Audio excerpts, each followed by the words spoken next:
podcast is sponsored by Gwinnett Drugs, a pharmacy dedicated to advancing the profession through innovation and high-quality compounding. Gwinnett Drugs continues to create modern, patient-centered solutions that elevate the standard of care in pharmacy practice. Welcome to Empower Her RX, the podcast where women in pharmacy share their voices, victories, and visions for a stronger profession. I'm Lindsay McCoy, joined by my amazing co-host, Pam Marquez, and Katie Bell. Today, we are focusing on diversifying because pharmacy has been changing fast. So do you ever feel like you're thinking to yourself, this is not what I thought it would be when I started this job or when I signed up for pharmacy school? So that's for a lot of us. You're not alone. And the traditional way of doing pharmacy, whether it's in community practice or otherwise, it's not the same as it was. The regular dispensing model is not enough to meet the needs of our community or our business anymore. So instead of focusing on what's broken, today we're focusing on what's possible. So if you've ever felt like pharmacy could be doing more, whether it's for your patients, your community, or for yourself, this episode is for you. Today, we are joined by Dr. Lisa Faast, the pharmacy badass. She's not only been innovating for her own practices, but sharing it with literally anyone who can get to the internet to help make sure that independent pharmacies are not just sustainable, but growing. Lisa is going to bring us some thoughtful real-world perspective on innovation, sustainability, and leadership. And I think this conversation is going to be just packed with a lot of insights that we can all apply. So whether you're a pharmacy owner or a manager or a pharmacist thinking about a career move, I think putting all of these things that we're going to talk about through the lens of being a woman in pharmacy is perfect for our talk today. So Lisa, you currently own 2 pharmacies. You're the CEO of Diversify RX. You run Pharmacy Badass University, and you're putting on the Pharmacy Profit Summit that you do every year. Can you tell us your Pharmacy Badass origin story? Oh boy. I'll try to make it quick. I'm getting old now, so it's like more than 25 years packed into just a couple of minutes. So I didn't choose medical school. I'll tell you why I didn't choose medical school, because I was so scared of residency and having to be stayed up for like 24 hours at a time, because I am a girl who needs her sleep. So like that immediately was like why I crossed out like medical school. And I didn't know pharmacy. Like I didn't know any pharmacy in my world, whatever. I didn't have a lot of interactions. My best friend at the time, his mom started dating a pharmacist. And so that was like, honestly, and we were discussing where we were going to be going to school. We both fell into pharmacy school because of a project that was like, hey, go research this career. We ended up talking to his mom's. And so it's just like really kind of random. Like I don't have one of those, oh, my dad was a pharmacist or those kinds of things. I have no family history or connection to pharmacy. So really it was one of those things that I stumbled into accidentally, if you will. And I loved it. You know, luckily it was a great fit, right? It was worked out. So I started my career, worked. I, did my internships at Rite Aid. I worked for Kmart when I first became licensed. And then I had a friend who had an independent pharmacy that was going through some family medical issues. And so he's like, hey, will you, come work for me?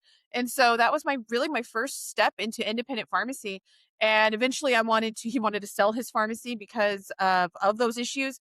And I worked for 6 months with the SBA, trying to, get all the stuff, because he was one of those pharmacy owners that had no financials, had no books, all those kinds of things. So, worked for that. And then I called him the day that I got the approval from the SBA, and he told me that he signed his pharmacy over to Rite Aid the night before. And so I was left with this dream. Like I had, created this dream, did all this hard work, and it was like, what do I do now? And so, that's what led me to open my first pharmacy. Was I was pivoted, and this property came up that was in a new location in the city. They're like, hey, we've got some space to rent. And so I took all the work that I had done to like purchase his pharmacy and just moved it over and started my own. And so that was how I accidentally started my own pharmacy kind of thing. If I would have known how hard it was going to be, I probably never would have like done that. It was one of those things that I'm very grateful that ignorance is bliss. When you don't quite know how high the mountain is, you just do the next step in front of you kind of thing. And that's really how I opened my pharmacy. I didn't have any roadmap. I didn't have a lot of friends in pharmacy. I wasn't a part of the independent pharmacy world before that.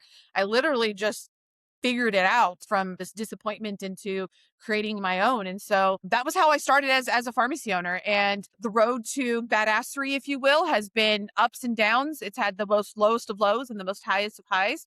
And I've owned as many as 7 pharmacies at one time, parts of them. And so nowadays we're down at 2, and one is in Oklahoma, one is in Louisiana. And I sometimes have grand ideas of owning more, and sometimes I'm perfectly happy with the 2 I got. But one thing that God has blessed me with is a way to make pharmacies profitable. Like, I just get it. It's kind of like in those movies when, somebody sees something and it just like all falls in place. Like, I just get it. And so I love helping other people. That's how I get my dopamine hits. Like, we all know those things that, make us feel good. And so that's what I do. I get to spend my day helping pharmacy owners make their pharmacies better, make them more profitable, make them less chaotic. And so that's kind of how we're here. So there's obviously a lot of detail in between there, but that's the beginning to the end of where we're at. So Yeah, I'd like to also highlight, props to you for your you're owning, you're like, I get it. Yes. And like, I'm the pharmacy badass. I really appreciate that as someone who is trying to work on owning the accomplishments and the achievements and the good things. So thanks for being an inspiration for that. why is that so hard for us? It is. I mean, it's hard for me, but I don't know why that is so hard for us. I don't know if it's a woman thing or just a personality thing or whatever, but Lord, is that hard for us. Yeah. So when did you decide that you were like, I am the pharmacy badass? It's funny, I kind of had this conversation earlier with a friend of mine. There's like 2 sides of me, and I think that happens a lot in healthcare. There's the, like the healthcare professional person, and then there's like the individual person. And I have a lot of bravado when it comes to the professional person. I know I'm the best. I have over 25 plus years in experience now at this point. I know what I say is good.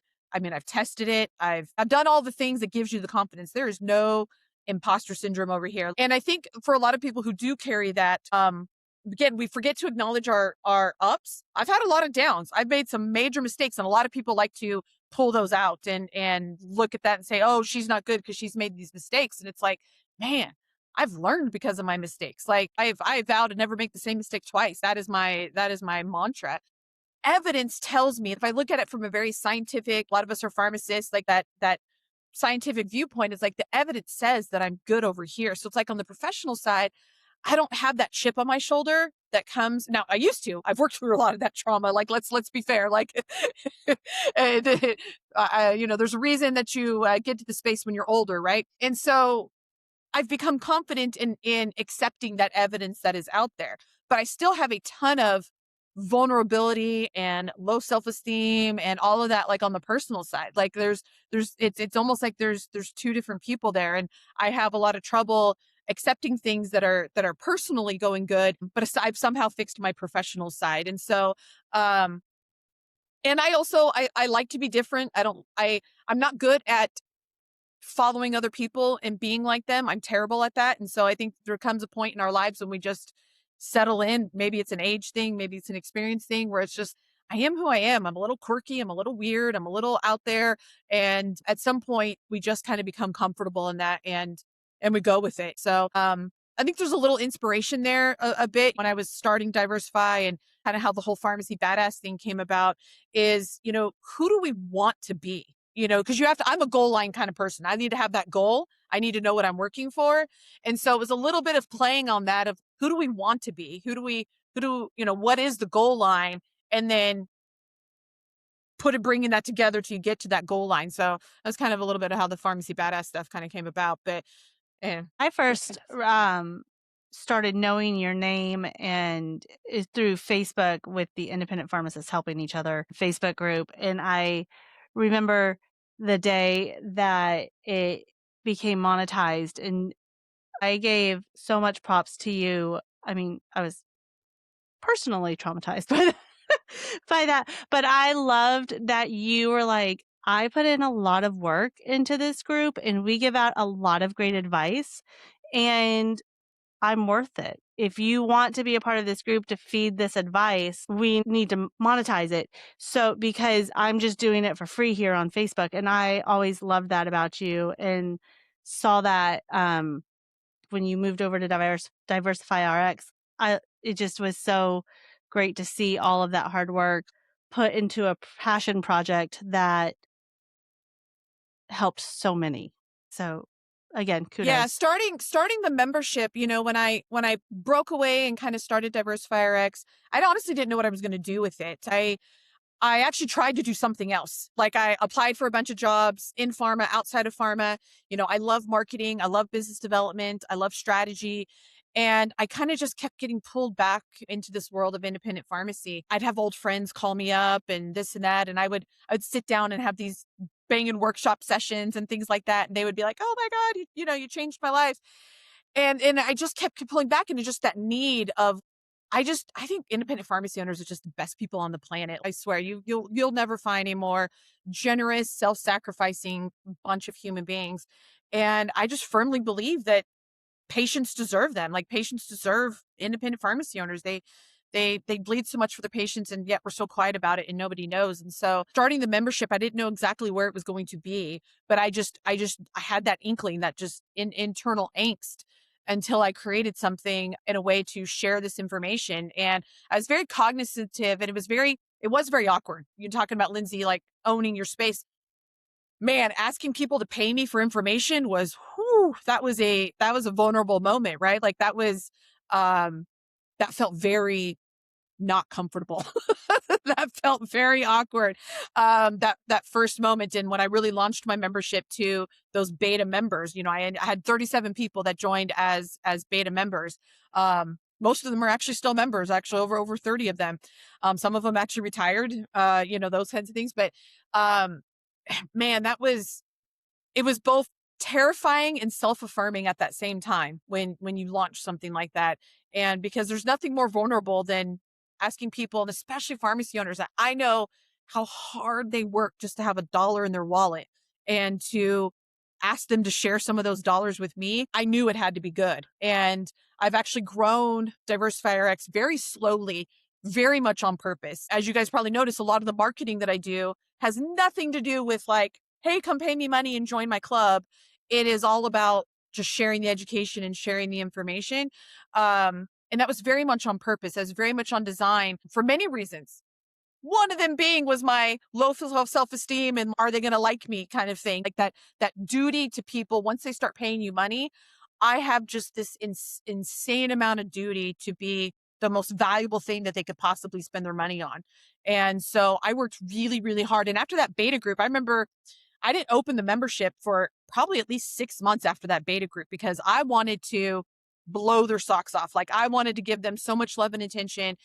They would love me forever kind of thing. And that very slow approach has worked for me. Doesn't work for every business, but that has very much worked for me, because it's created very loyal members, people who have literally changed their pharmacies, and I get to enjoy them on that journey of that. And so it's created this very intimate kind of setting.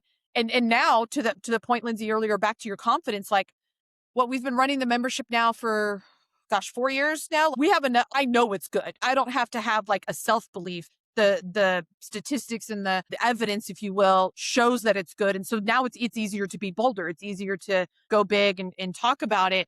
But that's not where we start, right? Like that's not where I started. It started from a very vulnerable place that I was very unsure of myself.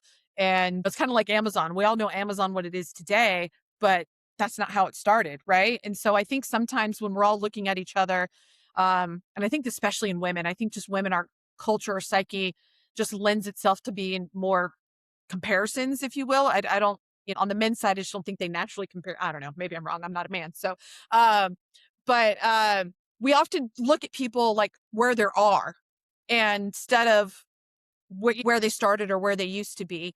And so we can feel that we're not the same, we're not good enough, we're different, all those kinds of things. But we're looking at them, 5 years into their journey or 10 years into their journey or whatnot. And we're not there yet. It's like we forget that there's this time factor when you're doing those kinds of comparisons. And so I appreciate that sentiment, Katie. And there's lots of awesomeness out there, right? Like I think that's part of what I'm firmly believe in, is that we're all awesome in our own ways. We all have some special sauce. As a business, obviously, I usually tackle that from a business standpoint. We as pharmacy owners need to be charging for our special sauce. And it was like, how could I tell people to do that if I wasn't willing to do that myself. And so having gone through that journey, I can then help pharmacy owners go through that own journey, whether it's a, BHRT membership or whatever the case may be. I know what that feels like having done it. And so I can better help them achieve those kinds of things too. Yeah. Well, Lisa, I think everybody, certainly the staff of this podcast, want to say thank you because you've helped so many people along the way in your journey.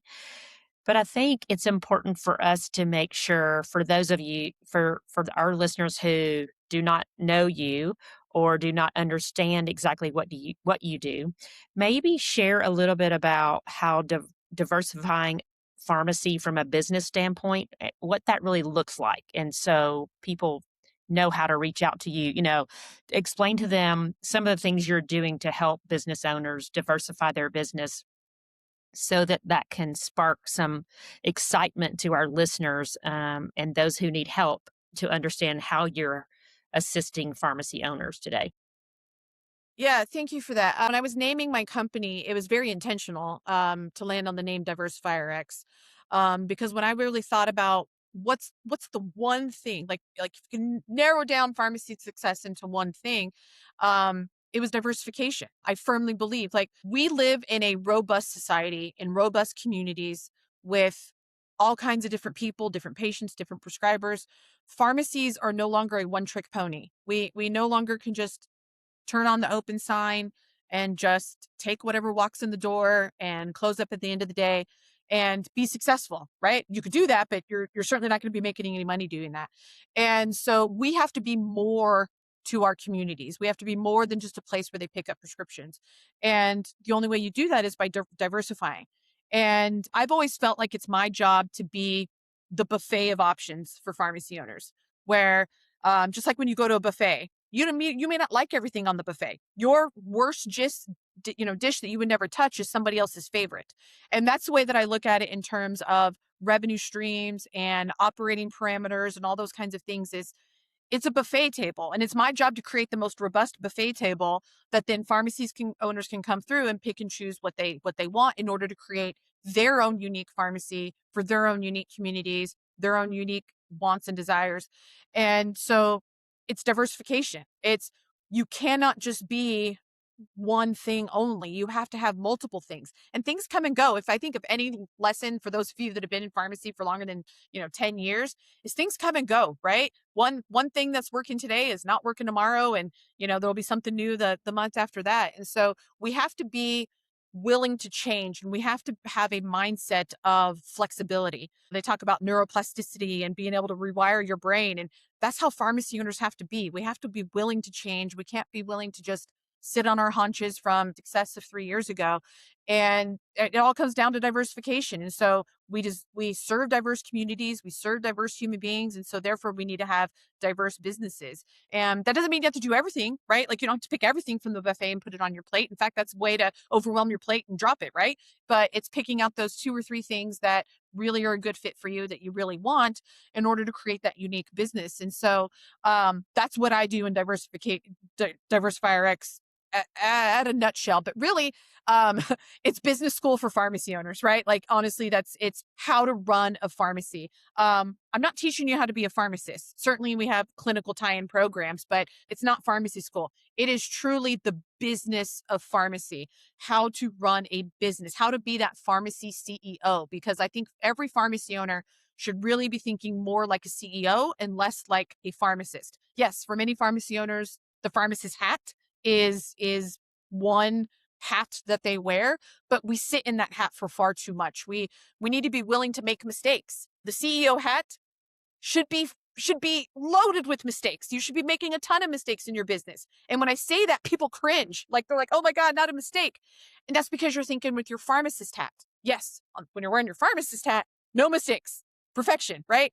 But when you're wearing your CEO hat or your marketer hat or your business development hat, mistakes should be there. Mistakes are how businesses grow and learn and come up with innovation. And that's so hard for pharmacists, especially if you're a pharmacist owner, to kind of understand that. And so just that elasticity of our business, diversifying, being able to try new things, being able to train your employees to do things differently, is really where that Diversifier X name came from, in that sense of there. And so that's what we create inside the membership. I have a pharmacy profit matrix, which is my operating system that I approach pharmacy ownership with. And so I give the advice to my members as if I became a partner in their pharmacies. This is how I would suggest them go. And so I've owned a bunch of pharmacies, I've managed a bunch of pharmacies, I've consulted for a bunch of pharmacies, that I started to create a playbook, and that playbook was my pharmacy profit matrix. So it is literally going through the process of tracking KPIs, how to market your pharmacy, how to train your employees,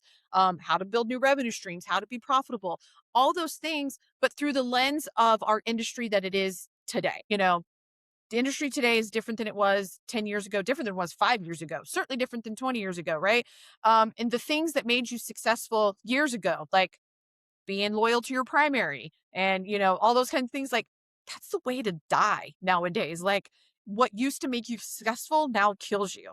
And that's where a lot of pharmacy owners are getting stuck, is because they're not willing to change. They're not willing to do things different. So my goal is to give them that blueprint so that they feel confident in making those changes in your pharmacy that will lend to them be successful. Anyways, that's my philosophy of what goes on inside the membership. Basically, business school for pharmacy owners, teaching you the whole 360-degree approach. I don't just focus on one area. It'd be super fun probably to do just marketing for pharmacies or, just employee stuff, but that's not the way it works in real life. You have to do all of it. And so that's what we do, is we tackle all of it inside the membership. How do you think women pharmacy leaders can be more confident like you are in taking those strategic risks of putting themselves out there? Yeah, I think we all need to tap into, I want to say mama bear, but not every women are mamas, but it's that protectiveness. I think we all have that inside us. And somehow society's put it on us that we're not supposed to be aggressive, and we're not supposed to do some certain things. And there's definitely a boldness there that I wish, if I had a magic instruction manual, I would certainly share it with everybody. But I think it's a little bit of that acknowledging what you've done. That was one of the best things that a business coach I used to have would force me to do, is what were your wins? What did you do good at? And it's like, and again, I don't know if it's female things. I've never been a man, but like we ruminate on the negative, right? Like I was telling in this call I was earlier that I was having, I was like, I remember every negative thing that anybody's ever said about me, right? Like I literally could sit down and probably days repeat it all. But the positive things, I couldn't tell you. And so I think we have to be intentional about fighting for ourselves. I think there comes a moment in wisdom with age that we finally realize that nobody's going to fight for us. We have to fight for ourselves. If I could tell my 20-year-old self anything, it would probably be that, like, nobody's going to look out for you. You need to do it yourself. And so I think us as women, we need to be just very intentional about saying the positive things to ourselves and reminding ourselves of the positive things. And it's okay if not everybody likes us, which I think is really hard for a lot of us. I know it's hard for me. Those negative Nancy's, nothing tears you down more than that. And I've started to look at things like, there's that whole saying, what doesn't kill you makes you stronger. But it's kind of like that, right? It's like, what's the upside? What's the downside? Can I live with the downside? And it's like, I started to ask myself those kinds of questions. And if I can live with the downside, as uncomfortable it may be, but it's not going to kill me, like, I think we might be okay. And so it's logically talking yourself into those kinds of boldness, but nobody's going to give us the life we want, right? Marrying the right guy isn't going to give you what you want. Marrying the right woman, not going to give you what you want. Having the perfect kids ain't going to give you what you want. Like, I think there just comes a point where, as us as women, we have to stand up and fight for what we want in life. And I think, unfortunately, a lot of us get there a little too late. Just in my opinion, I would have loved to have some of this boldness when I was a whole lot younger, but we would get there when we get there, right? But Bold in a I wish there was completely different way. yeah, I think so. I think society's different now. I mean, I certainly is. I mean, I'm what am I, 46? I forget how old I am. The world's a whole lot different now than it was back then. But I still think there's some expectations on society of sometimes of women, and the whole talk of like, can you really do it all? It's like, I've got 4 kids, right? And I've owned multiple businesses. I've been on my own. Like, at some point, you just make your own future that you want, and you have to decide, like, if that's what you really want. And I think sometimes we take on the wants of the people around us, especially I think the more those people around you are vocal in their intentions. And so we try to live our lives for other people's happiness instead of living for our own happiness.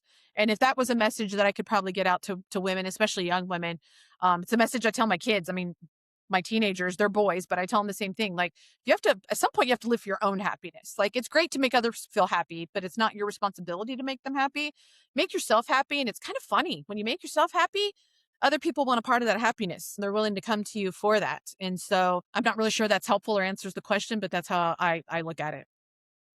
Gosh, I'm ready to jump to the moon now. I'm excited. Yeah, I mean, I got a lot of grit, but like I'm so motivated now. I just want to go conquer something. So I know. It That becomes was addicting. It becomes, Yeah. it's something that you do it once, and the first time is always the hardest. And then it gets easier the second, and then it gets easier the third. Even like social media videos. I can go on, I can do Facebook lives and blah, blah, blah, and this, all this. And I don't think twice about it. But it wasn't like that for my first one. Right? Like it. And so I think, and it probably does come with a little bit of experience, age, as much as we hate getting older, there's some benefits to it that we really start to realize that, yeah, I can do hard stuff. If I just attempt it, it's funny how I can accomplish it. And so, and then as you get older, you do just more of those hard things. And then it's easier to tell yourself on the next hard thing, oh, I can do this. And so it's sometimes time is just a factor and there's no way to hijack time. But that's why I love telling, I say kids, but young adults, that to go get the experience when you're young, do as many different things, even if you make no money, live at home, split a room, whatever you got to do, because that's how the only way you can speed up the time is to pack more things into a shorter amount of time. And that gives you that confidence. That's where that confidence starts to grow. That's the seed that plants it.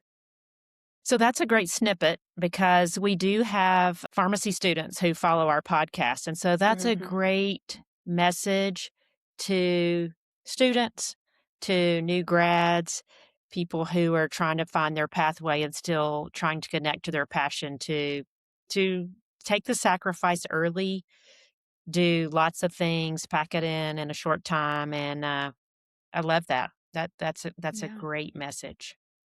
that's the I just whole. talked to a student yesterday who was having one of those life existential moments. And he found out that he really loved sales. He started doing some pharma sales and this and that. He's like, now I'm so confused what to do. And I was like, no, you found your passion early. It might be different than what you thought, but how awesome to be 20 years old and have figured out he works 20 hours a day because he enjoys it. It's like, that is such a blessing. Whereas he was thinking of it as like a crisis because it wasn't the traditional pharmacist path where he wasn't just going to be standing behind a counter and dispensing. And he was fraught with it. And I was like, no, that's a gift. It's awesome. You can go do sales. You can be a pharmacist and do other things. And it's really weird. And so even nowadays, there's still this kind of straight, narrow idea of like what a pharmacist is. And I think you ladies and a lot of the people that we know show that you can be a lot of different things. And so I'm glad you brought up students because try different things. You may not know what you like until you try it, right? Like, how do you know you like that flavor of ice cream until you try it? And so same thing early with your career. Don't get locked in. I know the pharmacy schools try, and then now residency is a big thing in pharmacy and this and that, but you don't have to get locked in early. Try bunch of different practices. Go work for tangential health businesses. I've worked in pharma a lot. There's lots of companies that are health tangential, whether it's supplement companies or whatnot. Like, go work in some of those other settings and figure out if you haven't found your thing yet, chances are it's out there. Just keep looking for it. I think diversify is your word because you are so passionate about doing more in a different way than we've ever done, whether it be the role you are in pharmacy or it's just, I think you picked the perfect word for your business. Thank you. That word means a lot to me. Like, it really does. Like that's how I approach just life in general. That's how I'm a mom. That's how I'm a friend. That's how I'm a person is. So it really does permeate my entire existence in terms of diversifying. And it's a little bit of hard lessons too, having all your eggs in one basket kind of thing. Like there's a reason these phraseologies are out there is because they're true, right? And so in terms of stability for a pharmacy business, if you all have your eggs in one basket, I remember all those pharmacies that were so heavy TRICARE, and it was great when TRICARE was rolling. And then all of a sudden when TRICARE changed and 90% of their business went from profitable to negative profit, in a moment, it devastated them. And it's happened over and over again. We've seen it in lots of areas. It's like if you, during those, yes, you work hard and you get something going and you get it launched, but you can't stay still. You got to be working on the next thing. And so the more diversified you are as a business, the more stable you are. Because I think a lot of us crave stability. I think women crave stability, probably a little bit more than men.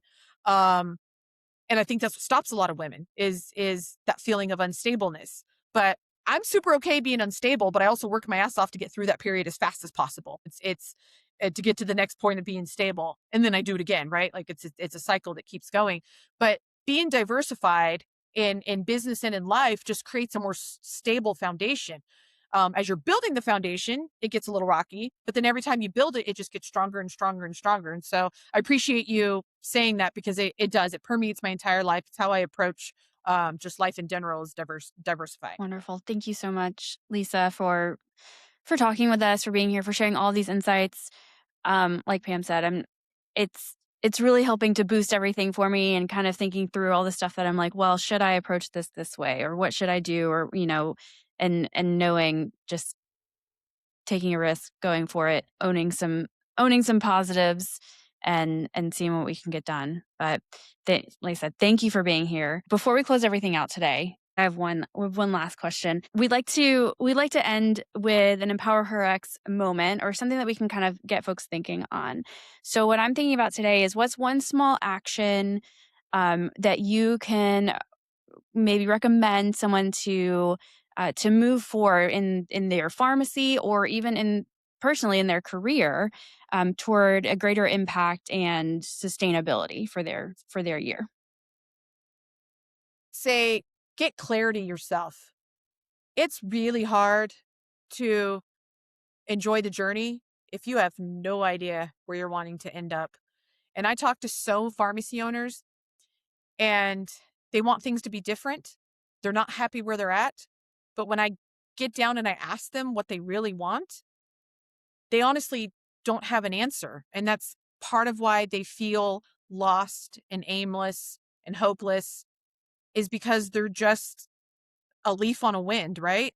And so I would suggest to everybody to gain clarity what you really want. A lot of us are scared to say our goals out loud. It's fearful. It's even to be vulnerable with yourself and to be truthful with yourself. But you're never going to get the life you want unless you can at least start there, because then the next step is then telling other people. But you have to be able to tell yourself first. So that would be my suggestion. Awesome. Fantastic. My word for 2026, I have deemed it to be direction. So what direction am I going? Also giving others direction when they need it, being better at that. So I'm happy to hear that kind of is in line with your thoughts too. That's it. Exactly. Yep. Yeah. Perfect. Well, thanks again for being here, Lisa. Everyone, please make sure that you check out Diversify RX. There's so much good information. Like, I signed up for the emails like 2 or 3 weeks ago when we found out that we were going to have you on the podcast, and just the number of things that as I'm reading are just so applicable to me personally, as far as like planning, organization, and whatever. I've really enjoyed seeing them. So Thank you. check that out. You can become a member of Pharmacy Badass University, sign up for the Pharmacy Profit Summit. There's a lot going on, for something for everyone within pharmacy. And if this episode has resonated with you, please be sure to share it with a colleague or another woman in pharmacy who's ready to think beyond their traditional model or current role. And make sure you follow us on social media, on Facebook and Instagram. Share your story with us. Join the conversation wherever you get your podcast. Check out our website at empowerherrx.com. That's EMPOWHERX.com. Thanks, everyone. See you next time.